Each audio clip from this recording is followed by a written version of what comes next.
Familia, amigos, qué gusto saludarles en esta mañana de domingo, un día muy especial como todos, porque el hecho de tener la vida lo hace especial y sobre todo el hecho de estar con Dios y Dios en nosotros lo hace todavía más, pero más especial. Hoy, a nivel comercial, diría yo, se está celebrando el Día del Padre y no debería ser un día en especial, como tampoco debería ser un día especial el Día de la Madre, ¿verdad? Pero igual yo sí quiero orar hoy por nosotros, los que somos padres, porque tenemos un enorme privilegio, pero también una grandísima responsabilidad de poder instruir a nuestros hijos, de poder ser esos sacerdotes en casa con nuestra esposa y desde luego de esa forma glorificar a Dios. Así es de que bienvenidos como cada domingo a este tiempo de meditación de la palabra de Dios y espero que sus corazones como el mío estén listos, preparados para recibir esta palabra de nuestro Dios. Vamos a orar entonces y a darle gracias a Dios por la vida y a pedirle que sea su Espíritu el que nos enseñe a cada uno de nosotros. Amado Dios y Padre eterno, queremos agradecerte porque la verdad que cuando nos dirigimos a ti como Padre, entendemos el privilegio que hoy tenemos, Padre precioso, de haber sido hechos tus hijos por medio de la muerte y resurrección de Jesucristo. Gracias, Padre, porque esa condición de Padre e Hijo nunca nada ni nadie la podrá alterar. Como bien lo dijo el apóstol Pablo en su carta a los Romanos en el capítulo 8, ni la vida ni la muerte, ni lo pasado ni lo porvenir, ni lo alto ni lo profundo, ni ángeles ni potestades, ni ninguna cosa creada nos podrá separar del amor de Dios que es en Cristo Jesús. Gracias, Dios del cielo, por darnos ese enorme privilegio de llamarte Padre, y para nosotros, los que hemos tenido también el privilegio de engendrar hijos con nuestras esposas, te ruego, Señor, que como cabeza del hogar que nos has puesto, nos ayudes para seguir instruyendo a la esposa que pusiste a nuestro lado, a la mujer que has puesto a nuestro lado, para que nuestros hijos también puedan recibir esa herencia, el mayor legado que nosotros como padres podamos dejar a nuestros hijos, y es el de enseñarles la palabra tuya, Padre Santo. Así es de que ayúdanos en esta gran responsabilidad, Dios mío.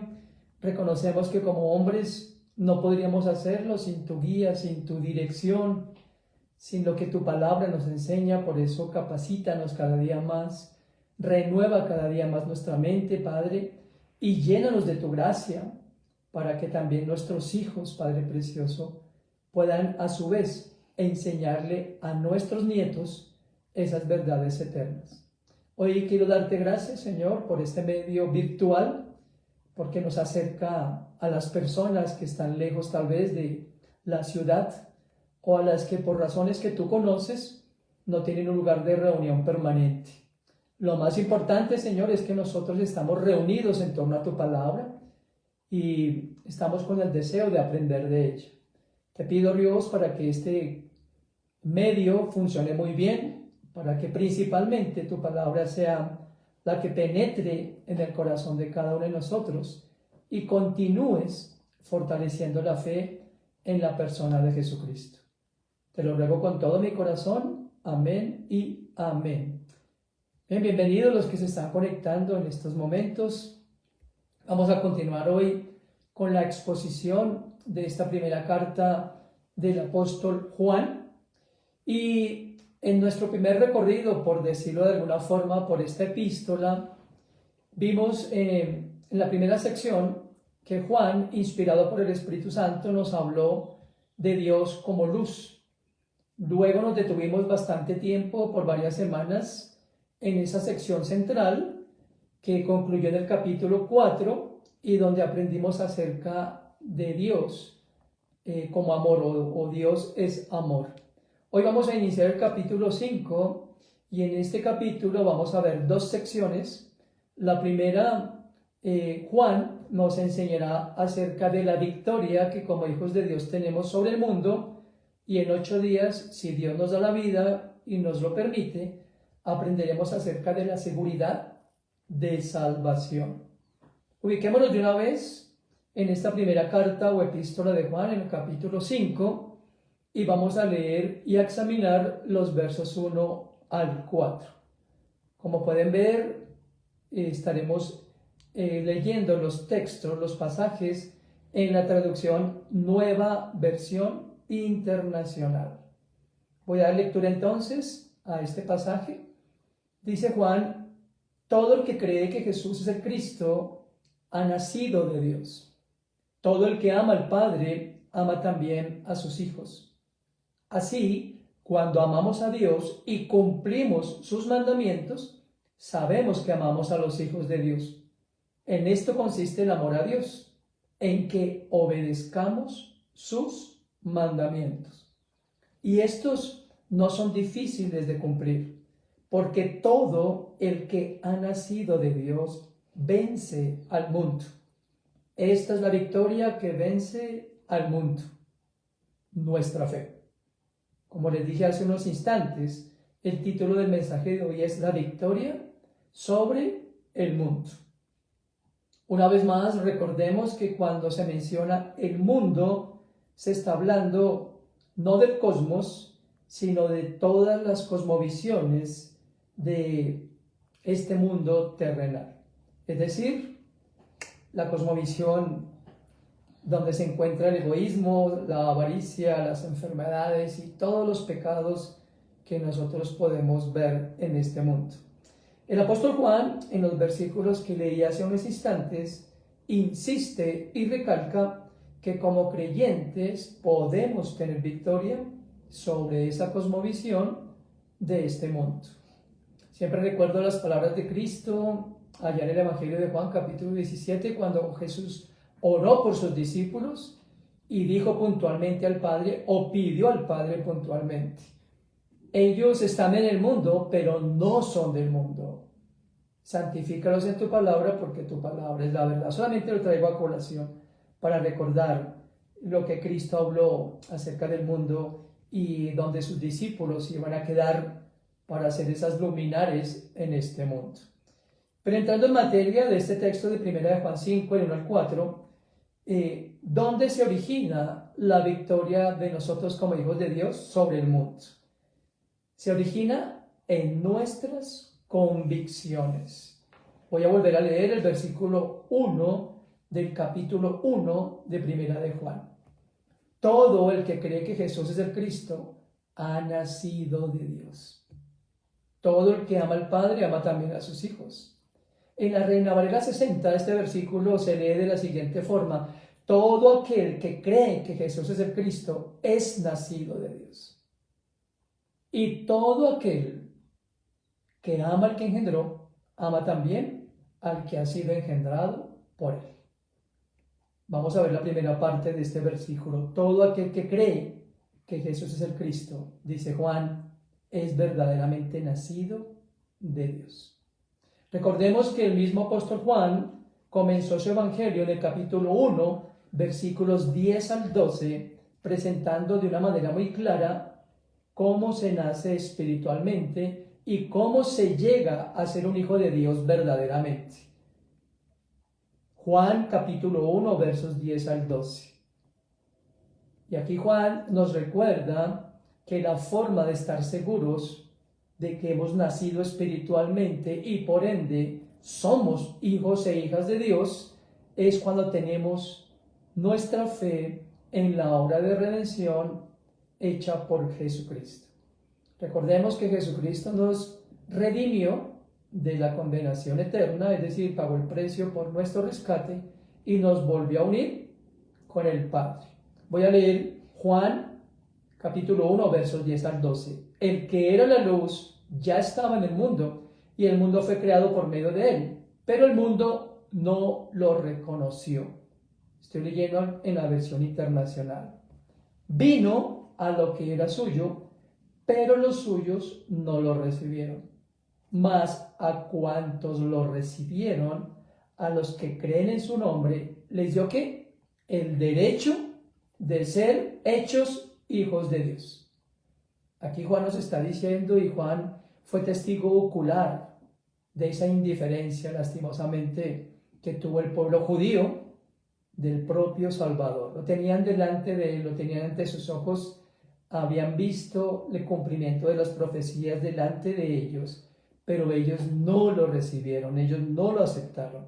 Pero dice aquí que a los que sí le recibieron, les dio ese privilegio de ser llamados hijos de Dios. Eso significa que cuando nosotros confiamos en Cristo, estamos confiando en quién es Él, lo que Él dice ser de sí mismo y en cada una de las obras que llevó a cabo mientras vivió en esta tierra, en esos 3 años del ministerio terrenal de Jesucristo. Todas y cada una de estas obras están consignadas en los evangelios y nosotros creemos en cada una de ellas. Nuevamente, debo reafirmar que el nacimiento virginal de Jesucristo es esencial para nuestra fe cristiana. Esa es la parte esencial, central de nuestras convicciones. Él fue el que murió por nuestros pecados. No fue cualquier hombre, no fue un hombre ordinario, porque una persona ordinaria o pecaminosa, quiero decir, no hubiese pagado o no hubiese podido satisfacer las demandas de un Dios que es santo, santo, santo. Alguien sin pecado debía morir para que nuestros pecados fueran asimismo perdonados. Juan entonces nos asegura que todo el que cree en ese sacrificio es nacido de Dios. Hemos nacido de nuevo y eso lo hemos expuesto ampliamente en esta carta, o Juan lo ha expuesto y yo he procurado también seguir esta línea de pensamiento. ¿Cómo sabemos que hemos nacido de nuevo? ¿Acaso hemos tenido alguna experiencia extrasensorial? ¿Acaso hemos tenido algo raro? ¿Hemos estado en un estado extático para experimentar la venida del Espíritu? No, absolutamente no. La Biblia nos dice, y lo he mencionado en muchísimas ocasiones, como Pablo escribe en Efesios capítulo 1, verso 13, que cuando nosotros oímos el mensaje de salvación y creímos en él, fuimos sellados con el Espíritu Santo de la promesa. Entonces aquí no se habla de experiencias extáticas, de desmayarse, de convulsionar, de caer al piso, y esas no son experiencias de que el Espíritu vive en nosotros. Más bien sí el control del Espíritu en nosotros, más bien la dirección que le permitimos tener, porque entre otras cosas el Espíritu Santo no invade, el Espíritu Santo invita, llama a que sigamos a Cristo. Cuando confiamos en Cristo, como también lo he expuesto ampliamente, y Juan en su capítulo 3, recuerdan que lo hablamos en su momento, habla a Nicodemo de la necesidad de nacer del agua y del Espíritu. Por si acaso no has escuchado las enseñanzas en este canal de YouTube, están todas las enseñanzas desde el primer capítulo de la primera carta de Juan. Ahí puedes ver el hilo conductor que Dios nos ha venido enseñando.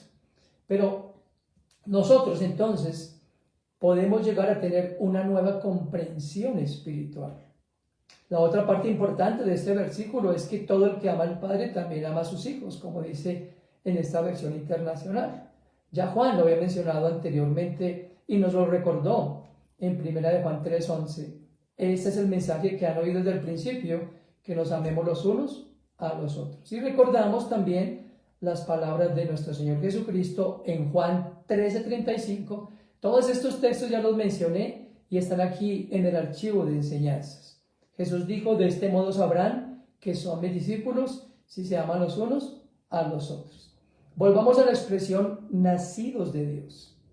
Escúchame, insisto en esto porque debe ser la convicción más importante para un hijo de Dios. Alguna vez hablando con alguien me decía: yo no puedo dar certeza de que soy hijo de Dios. Yo no puedo estar seguro de que soy hijo de Dios. ¿Por la Escritura no la da? Aquí no la da. Y la experiencia de haber nacido de Dios no tiene nada que ver con las cosas que mencioné anteriormente. Tampoco tiene que ver con el cumplimiento de rituales y de volver a la ley del Sinaí, porque entonces no estaríamos reconociendo el sacrificio de Cristo. Recordemos, por favor, que por eso la Biblia está dividida en Antiguo y Nuevo Testamento, Antiguo Pacto y Nuevo Pacto. En el Antiguo Pacto había ordenanza según la ley, hasta que vino Cristo y cumplió en sí mismo todas las ordenanzas de la ley. Recuerden, por favor, que cuando Cristo dijo que Él no había venido a abolir la ley sino a cumplirla, no quiso decir que estaba volviendo a introducir la ley sinaítica en el pueblo judío. No, estaba diciendo que en él se estaba cumpliendo todo lo que demandaba la ley del Sinaí. ¿Está claro eso? Si tienes dudas, por favor escríbeme ahí en la caja de comentarios y con mucho gusto las aclararé, porque muchas personas usan ese texto para decir hay que seguir cumpliendo la ley del Sinaí, hay que seguir haciendo un montón de cosas, de prácticas del Antiguo Testamento, pero si hacemos eso, estaríamos ignorando u obviando la obra redentora de Jesucristo. Espero que esté claro para ti también. Entonces, la cuestión es, ¿realmente tú has nacido de Dios? ¿Has confiado en Él? Y hoy quiero darte manera de resumen. Eso es un resumen porque me parece relevante, me parece supremamente importante tener esto claro. Porque si tenemos esto claro, de que estamos convencidos de que somos hijos de Dios, entonces podemos vivir como tal. Entonces, en esta epístola que hemos estudiado desde el capítulo 1, tenemos esas evidencias de que realmente somos hijos de Dios. Voy a hablarlo de corrido porque es un resumen. La primera evidencia la leímos en 1 de Juan 3:9. Dice aquí, ninguno que haya nacido de Dios practica el pecado, porque la semilla de Dios permanece en él. No puede seguir pecando porque ha nacido de Dios. Un verdadero hijo o hija de Dios no practica el pecado. Eso quiere decir que no vivirá en el pecado, no encontrará ya placer en la práctica del pecado, ni lo hará como forma de vida. Su estilo de vida antiguo de pecador ya ha sido abandonado. Y nosotros vivimos de esa manera porque reconocimos que la semilla de Dios estaba en nosotros. La segunda evidencia, el mismo Juan en capítulo 3, verso 10, estaba hablando del resumen de la primera carta de Juan, ¿no? Primera Juan 3:10 dice, así distinguimos entre los hijos de Dios y los hijos del diablo. ¿Lo recuerdas? El que no practica la justicia no es hijo de Dios. Entonces, un verdadero hijo de Dios es el que practica la justicia de Dios en su vida. Esto no quiere decir que sea algo fuera de lo común o algo anormal, o que se practique de vez en cuando. Practicar la justicia, como lo dije anteriormente, debe ser nuestro estilo de vida, una práctica habitual que fluye con naturalidad en alguien que ha nacido de nuevo. Desde luego podemos fallar. Nosotros todavía luchamos en contra del pecado, todavía resbalamos en muchas ocasiones, pero la práctica de nuestra vida será buscar lo que es justo, bueno y de buen nombre delante de Dios. Esa es la práctica del Hijo de Dios. En otras palabras, como lo dijo Charles Spurgeon, cuando somos hijos de Dios y lo tenemos claro en nuestro interior, es una convicción, entonces dejamos de amar lo que amábamos antes y empezamos a amar lo que estamos conociendo. La tercera evidencia está en el capítulo 4, versos 7 y 8, donde dice que el amor viene de Dios y que todo el que ama ha nacido de Él y que el que no ama no conoce a Dios. Un hijo o una hija de Dios amará a su prójimo y esta es la prueba que nos dará la seguridad de que realmente hemos nacido de Dios. Entonces, recuerden que también hablé de eso en pasadas enseñanzas para que lo puedan ver ahí en este canal. La cuarta evidencia es de la que estamos hablando en este momento. Todo el que es nacido de Dios vence al mundo. Ya hablaré en unos minuticos adelante de esta cuarta evidencia. Y la quinta evidencia la tocaremos el próximo domingo, donde en capítulo 5, verso 18, dice Juan que todo aquel que ha nacido de Dios no practica pecado y el maligno no le toca. Eso lo veremos en 8 días. Así que 2 de las 5 evidencias las encontramos en este capítulo 5 y las otras son las marcas de un nacimiento de un hijo de Dios. Cuando nosotros nacemos terrenalmente hablando, tenemos esas huellitas digitales, ¿verdad? Es muy lindo. Yo recordaba leyendo esto y decía, esas marcas tan bonitas. Todavía nosotros conservamos las huellas de los piecitos de nuestros bebés, de Santi y de María Pau. Y esas huellitas son únicas. Son la forma como identificamos, o como en el registro civil quedó ahí, que son hijos de nosotros. ¿Sabes? Esas mismas huellas del amor de Dios de la redención de Dios, de la justificación de Dios, están en ti y en mí. Y eso es lo que nos hace hijos de Dios. Más adelante hablaré más profundamente sobre las otras dos evidencias. Juan entonces enfatiza las características que prueban la relación fraternal de los hijos y las hijas de Dios. Básicamente los podemos resumir en tres cosas: el amor, el creer la verdad y la obediencia. Esa es una tercera característica. Son las marcas, como estoy diciendo, de que somos hijos e hijas de Dios. ¿De acuerdo? Vamos al segundo aspecto de la victoria sobre el mundo.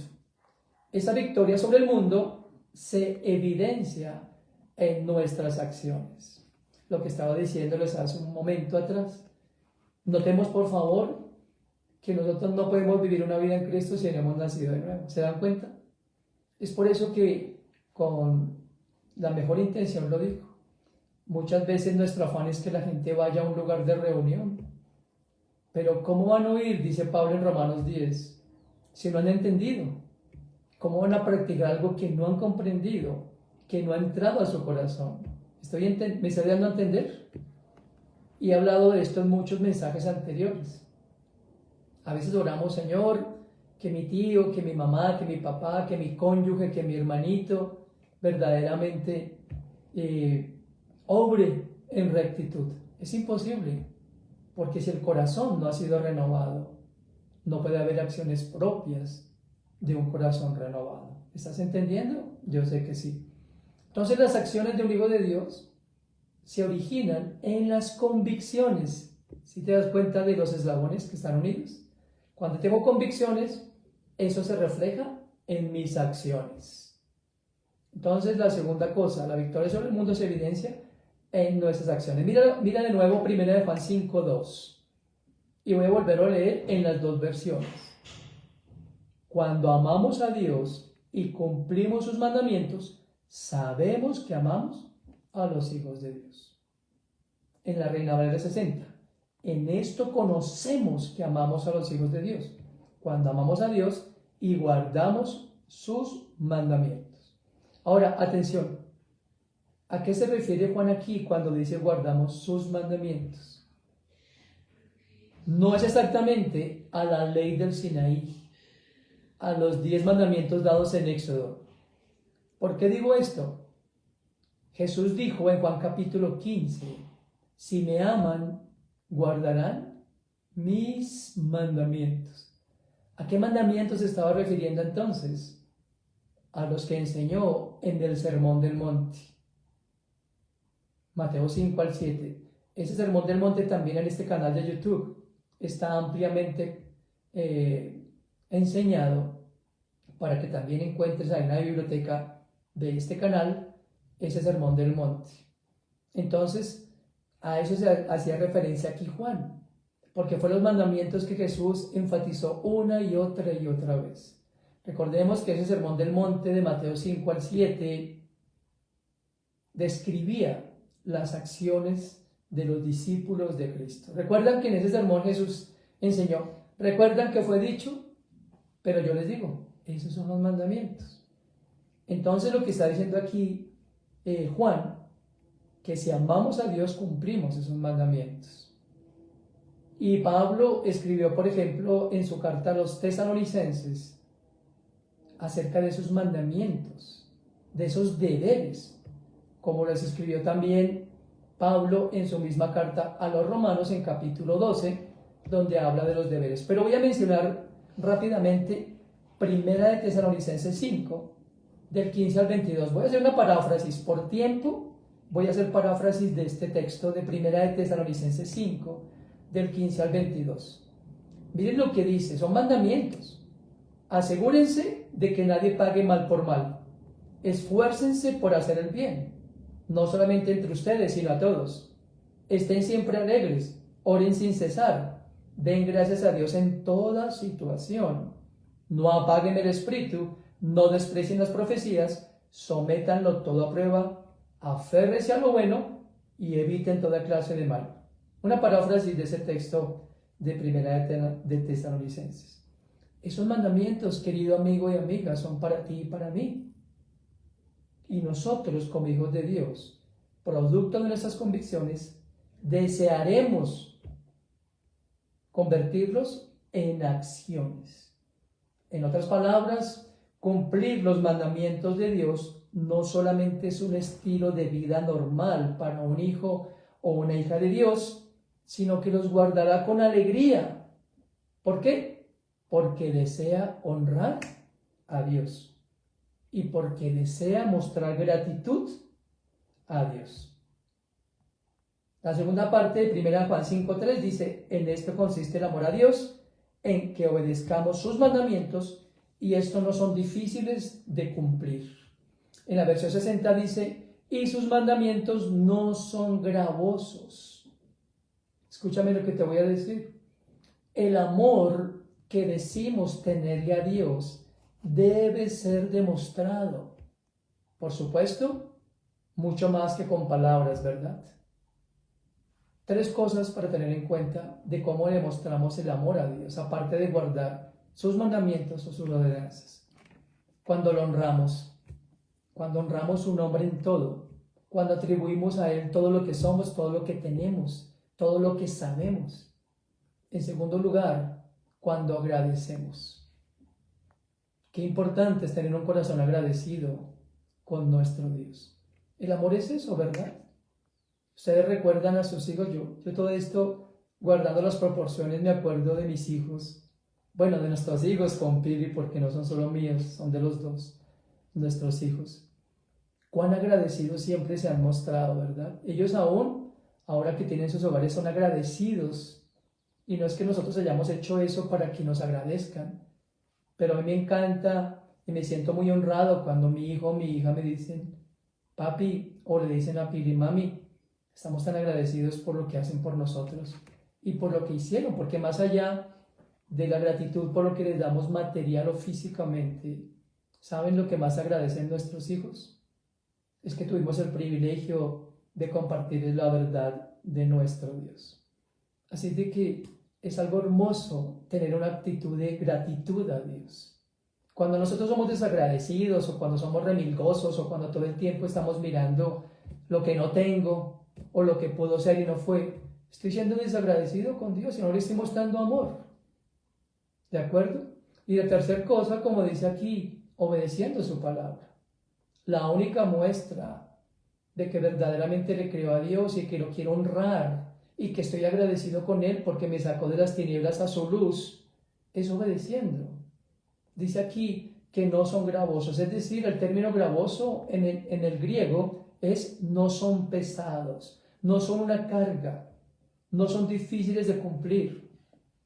Cuando tú y yo vemos los mandamientos como protección para nuestra vida y nuestra alma y como una protección para que nuestra relación con Dios no se afecte, entonces es cuando deseamos obedecerle, ¿verdad? Porque es para nuestro bienestar. Tú y yo obedecemos las leyes terrenales porque nos protegen, ¿verdad? Yo obedezco las leyes cuando conduzco porque sé que son leyes preventivas, es interesante, porque las leyes de tránsito son preventivas, regulativas, ¿no? O informativas, ¿se dan cuenta? La de Dios también, solo que es una ley perfecta porque es dada por Dios. Entonces, cuando cumplimos con amor los mandamientos, estamos mostrándole amor a Dios. Permítame ilustrar este punto con una muy breve historia. Una pequeña niña caminaba cargando a un niño muy grande sobre su espaldita. A su lado pasó un grupo de personas y una de ellas le dijo: niña, ese niño es demasiado pesado para ti. Y la niña le responde: no es pesado para mí porque es mi hermanito y lo amo. ¿Por qué tenía fuerzas y ánimo si fuera una carga? Hermoso, ¿no? Es muy corto, pero a mí me enseñó mucho. Era su hermano y por eso lo cargaba. ¿Te das cuenta? Eso es lo que tenemos que hacer nosotros. Los mandamientos de Dios no son una carga. Debemos llevarlos en nosotros como una forma de protección de parte de Dios. Entonces podemos resumir que los mandamientos no son gravosos porque no son pesados ni son una carga añadida sobre nosotros.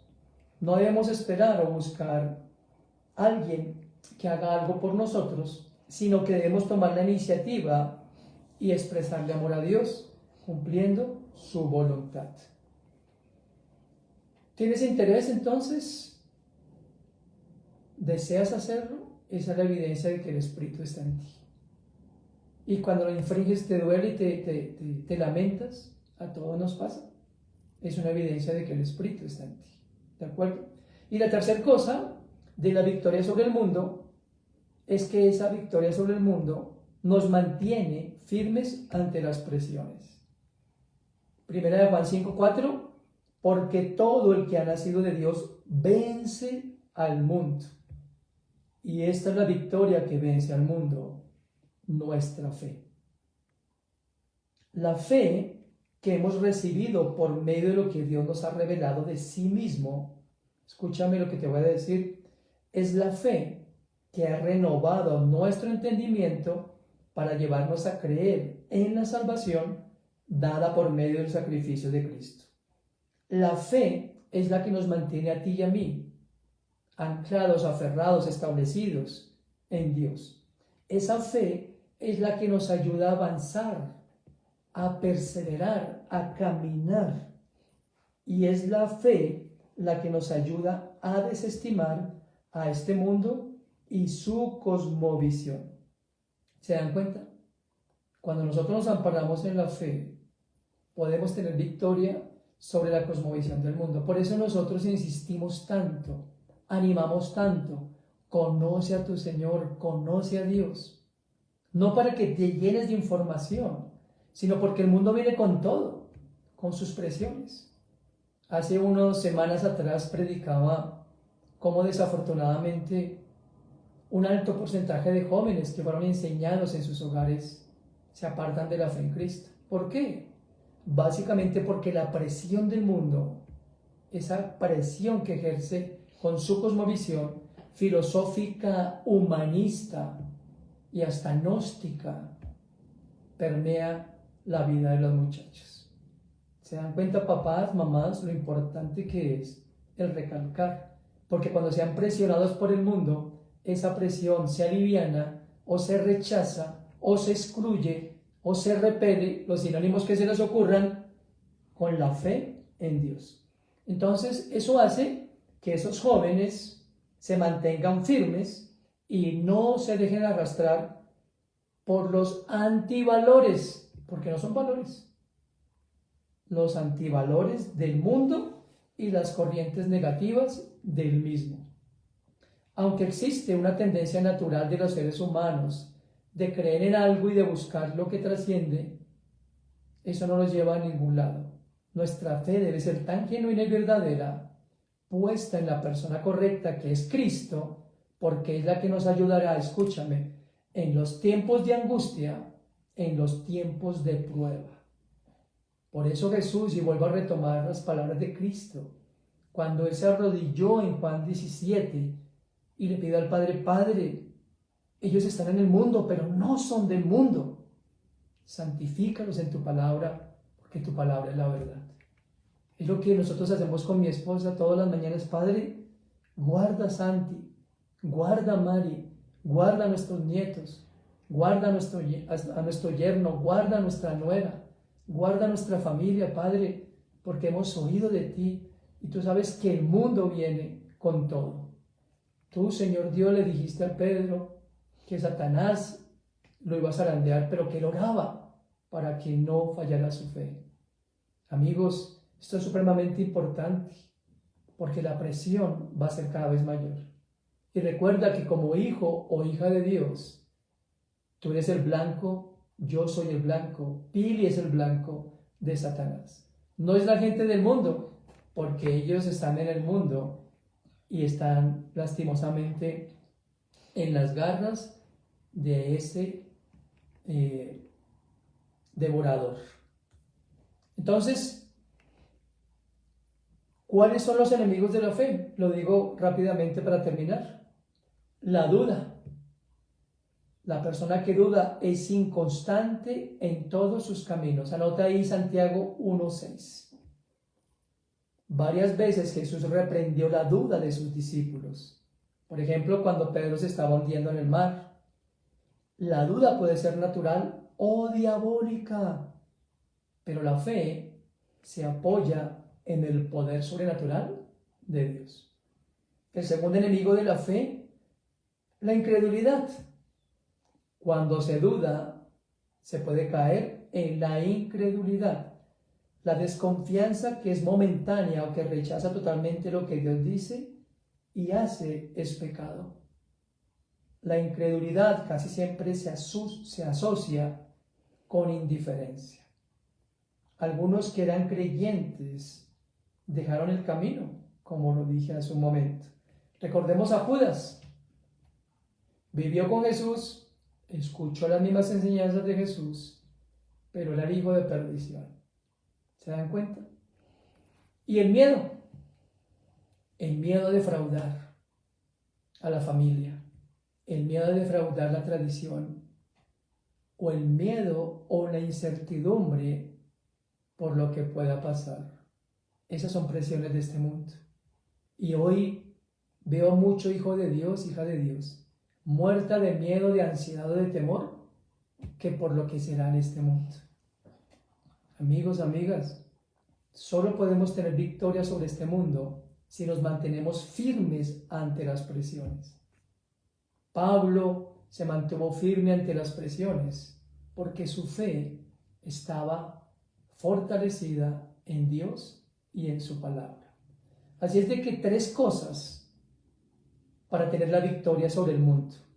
La victoria sobre el mundo, toma nota, se origina en nuestras convicciones, se evidencia en nuestras acciones y se mantiene firme ante las presiones.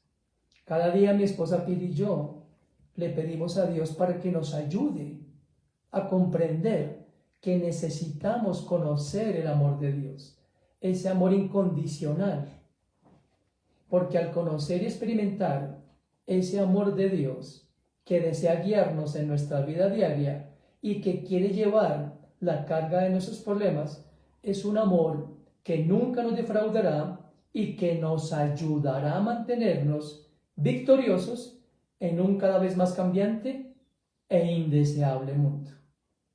¿Por qué digo indeseable? Porque no queremos vivir más en este mundo lleno de corrupción. Porque como dijo Pablo, yo quisiera quedarme con ustedes, pero anhelo más estar ausente. Porque si estoy ausente de este mundo, estaré presente con Dios. Vamos a orar para pedirle a Dios que nos ayude con estos recursos que Él nos da para tener victoria sobre el mundo y su cosmovisión. Padre, estamos tan agradecidos por tu palabra, Señor, que es viva y es eficaz. Señor, hoy recordaba esa oración maravillosa que tú hiciste por tus discípulos poco antes de partir, poco antes de entregarte voluntariamente por los pecados de ellos y del mundo.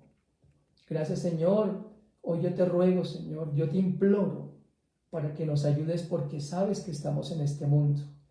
Un mundo, Padre Santo, en donde luchamos sin cuartel, donde tenemos esa lucha espiritual todos los días, porque el enemigo quiere sacarnos del camino, Señor, mediante la duda, mediante el miedo, Señor Dios, o mediante la incredulidad. Ayúdanos, Señor Dios, a permanecer en ti y tu palabra en nosotros, para que nos mantengamos firmes y constantes, aguardando tu venida. Sabemos que tu venida es inminente y por esa razón el enemigo todavía muestra el mundo como algo atractivo. Pero tú dijiste que el mundo pasa, pero el que hace la voluntad del Padre vivirá eternamente. Por eso ayúdanos, Señor, a tener esas convicciones fuertes que se evidencie en nuestras acciones y nos mantengan en pie frente a todas las presiones. Te lo ruego con todo mi corazón y en el nombre de Cristo. Amén. Bien, como siempre, te invito, comparte esta enseñanza aquí en el canal, dale me gusta para que haya mayor difusión de estas enseñanzas, inscríbete en el canal de YouTube para que puedas difundir también. Comparte, por favor, esas enseñanzas, porque de verdad que estamos en los últimos tiempos. Te agradecemos también el apoyo por medio de las oraciones, con tus donaciones que nos permiten seguir subiendo este contenido a estos canales y poder seguir difundiendo la palabra de Dios. No olvides que esta semana nos seguimos encontrando en los tiempos de Conociendo a Dios. El miércoles estamos orando fervientemente por nuestras familias y por este mundo. El próximo domingo son elecciones. Qué bueno que nos reunamos el miércoles a orar por estas elecciones. Así que les invito para que se unan. Escríbeme aquí tu número de contacto en WhatsApp y yo te envío, obviamente, el vínculo para que te conectes con nosotros y nosotros juntos con el corazón de nuestro Dios. Muchas bendiciones, nos encontramos con los grupos de Conociendo a Dios. Un abrazo de parte de mi esposa Pili y los que tenemos el privilegio también de poder compartir con nuestras familias. No dejemos de hacerlo. Si tenemos nuestra esposita, nuestros hijos, o de pronto si no tienes esposa ni hijos, comparte con tu familia, que después de Dios es el mayor bien que tú y yo tenemos. Un fuerte abrazo, gracias por orar por nosotros y hasta el próximo domingo. Cuídense mucho.